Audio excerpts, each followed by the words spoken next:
Let's learn the last act of love from a girl's perspective. Her final act of love was not a message, not a call trembling at midnight, not my name knocking at her silence. It was restrained.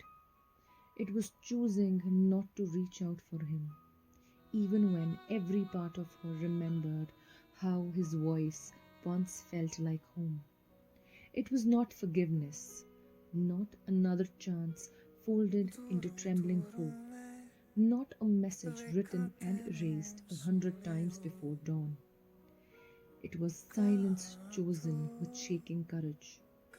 It was loving him enough to finally stop reaching for hands that had already let her go. Her final act of love was silence. It was not reaching out ever, not begging her name back into his mouth. Today, she blocked him from everywhere, not out of anger, but because her self respect was bleeding every time his indifference breathed.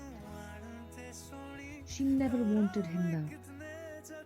She only wanted one human thing: a conversation, a closure from both ends, a voice that once knew her soul.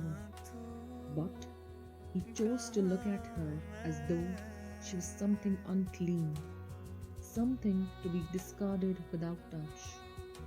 That cruelty taught her how to hate him slowly and honestly.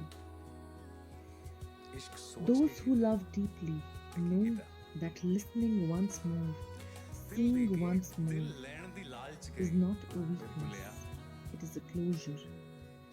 But he erased her as if she never existed, as if her love had no weight, no history, no name. So she decided that may love never find him easily, and if it does, may it always carry either her absence or her presence, so that he is forced to feel what he made her endure. People speak endlessly about love, but love is never proven by words. It's proven by staying, by listening, by not turning away. But his actions were empty, and emptiness is the loudest cruelty. She knows that one day he will realize what he lost. One day she knows that he will come searching. He will through old streets that still remembered her laugh, through rooms where her silence learned your shape. He'll ask the wind why it knows her so well, the moon who was the witness of everything, and why every song sounds like an apology. He will find her where love lingers, in the ache behind his smile, in the courage it takes to miss someone without blaming them for leaving. But she swears upon everything she's ever loved that she promises to herself this now. She will never reach out again, never soften at the sound of his name, never search for him in crowds or memories. She will allow her anger to exist only long enough to transform into distance, and then even that distance will become quite forgetting. She will never search for his face, never wait for his name. She will hate him long enough to finally forget him, until he shrinks into a bad memory that no longer aches. And maybe she hopes, just maybe, life will be fair, that someone he loves will do him the same what you did to her. One day he will look for them and they will be gone.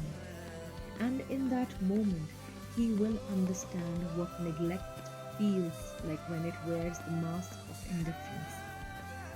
She's gathering the strength now, piece by piece, to close this chapter with shaking hands. And when her story eventually rests soon, may he never know where she lies. Because some distances are earned and some absences are deserved. So she tells him, go live your so called happy life. Live your carefully curated happiness. Smile in photographs. Speak lightly of love. And the time she has with her, she'll do whatever and be whatever she'd promised to be. She would have never ended them this way. But he left first. Remember that. He left, not her.